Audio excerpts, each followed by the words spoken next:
Hello friends, welcome back to this channel. दोस्तों, इस video में हम लोग बात करेंगे गैमॉन इंफ्रा यानी AJR इंफ्रा लिमिटेड के लिए। लेकिन आगे बढ़ें उससे पहले आपसे रिक्वेस्ट करना चाहूँगा कि अगर आप चैनल को फर्स्ट टाइम देख रहे हैं, सब्सक्राइब करके बेल आइकन को हिट कर लीजिए। और दूसरी चीज़ कि अगर आप डीमेट अकाउंट या ट्रेडिंग अकाउंट ओपन कराना चाहते हैं, डिस्क्रिप्शन बॉक्स में एक लिंक आपके लिए ड्रॉप किया गया है। आप देख सकते हैं दोस्तों, अपस्टॉक में अकाउंट ओपन कराने के लिए बहुत सिंपल प्रोसेस होता है।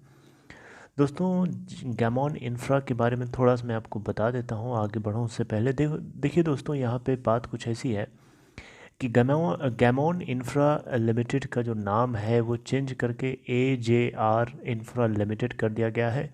तो इसके जितने भी ट्रेडिंग और बिजनेस एक्टिविटीज़ होंगी इसी नाम के अंडर में देखी जाएंगी। आप कहीं पे भी रिसर्च करेंगे, इसके बारे में ढूंढेंगे तो ये गैमॉन इंफ्रा के नाम से शायद आपको ना मिले, तो आप AJR इंफ्रा लिमिटेड के नाम से इसको ढूंढ सकते हैं, इसके बारे में जान सकते हैं।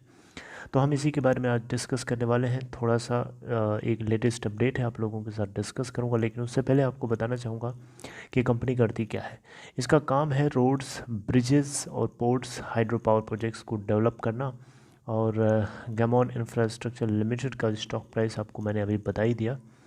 चलिए थोड़ा सा कुछ पैरामीटर्स जान लेते हैं। दोस्तों देखिए, लास्ट के अगर आप 6 मंथ के चार्ट को देखेंगे तो इसमें हमें बढ़िया मोमेंटम दिखाई दिया है 2 बार। लेकिन उसके बाद से इसमें लगातार डाउनफॉल देखने को मिल रहा है। इसने 52 वीक हाई बना रखा है 2.90 का, और लो बना रखा है 0.55 का। इसकी मार्केट कैपिटलाइजेशन है दोस्तों 150 करोड़ रुपए। और ये लास्ट ट्रेडिंग सेशन में अगर आप देखें तो 3.03% के लोअर सर्किट 1.60 के ऊपर बंद हुआ। अब लास्ट के 5 दिनों से देखेंगे तो इसमें लगातार आपको लोअर सर्किट ही लगा हुआ दिखाई देगा। दोस्तों चलिए बात करते हैं कुछ और पैरामीटर्स की। देखिए, सबसे पहले मैं आपको बताना चाहूँगा कि इस कंपनी के फाइनेंशियल्स में चलिए। दोस्तों, फाइनेंशियल में कंपनी के बोर्ड ऑफ डायरेक्टर्स की मीटिंग थी, और मीटिंग की जो डेट थी शायद आपको पता भी हो, मैं बता देता हूँ उसको देख करके। ऑलराइट, तो दोस्तों यहाँ पे अगर आप कॉरपोरेट सेक्शन में जाके देखेंगे तो आपको इसके बारे में थोड़ा सा आइडिया लगेगा। देखिए, इस कंपनी के बोर्ड ऑफ डायरेक्टर्स की मीटिंग 14 अगस्त 2021 को थी, और उसका एजेंडा था इस कंपनी के फाइनेंशियल्स को डिस्कस करना। तो इस क्वार्टर के अंदर कंपनी को टोटल रेवेन्यू जो गेन हुआ है 78.2 करोड़ का है, टॉप लाइन जिसको हम बोलते हैं। और बॉटम लाइन अगर आप देखें तो यानी net profit after tax which is 37.4 crore रुपए। But this is negative, it means कि उसको इतना लॉस हुआ है, राइट। तो आपको ये चीज़ मेंशन करनी पड़ेगी। एंड इसके अलावा दोस्तों, कंपनी को मार्च क्वार्टर के अंदर देखें तो 60.7 करोड़ का नेट लॉस था। इससे पहले 62.7 करोड़ का लॉस, उससे पहले 58.7 करोड़ का लॉस, इससे पहले 58.1 करोड़ का लॉस। और मार्च 2020 में कंपनी को 235.2 करोड़ का प्रॉफिट हो गया था। आप देख सकते हैं, ये बड़ी अच्छी बात थी। लेकिन अनफॉर्चुनेटली हम लोगों को इस बार ये चीज़ दिखाई नहीं दी है। लास्ट के 4 क्वार्टर्स में इवन 5 क्वार्टर्स निकल गए मार्च 2020 के बाद से, लगातार इन्होंने लॉस पोस्ट किया है।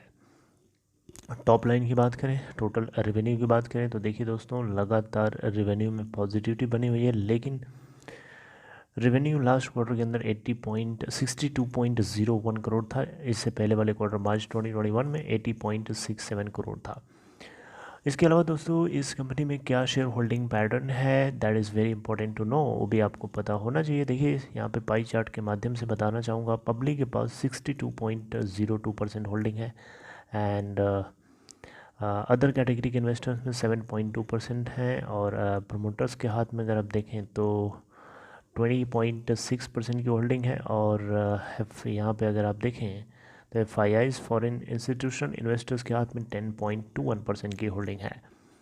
एंड आप इसको देख सकते हैं। एक और बात ये है नोट करने वाली कि 20.6% की हिस्सेदारी में से 100% तो प्रमोटर्स ने प्लेज कर रखा है, यानी 100% 20.6% के अगेंस्ट इन्होंने कुछ फाइनेंशियल कमिटमेंट कर रखे हैं जो इनको ऑब्लिग करना है, राइट। FII सबसे चौंकाने वाली बात यह है कि लास्ट के 2 क्वार्टर में, यानी मार्च 2021 के क्वार्टर में और जून 2021 के क्वार्टर में, अपनी स्टेक को 10.2% अचानक बढ़ा के कर लिया। जबकि इससे पहले अगर आप देखें तो किसी भी क्वार्टर में दिसंबर 2020 एंड बैकवर्ड्स में देखें तो 1.1% की होल्डिंग हुआ करती थी, लेकिन अचानक इस बार इतना बढ़ा लिया है इन लोगों ने।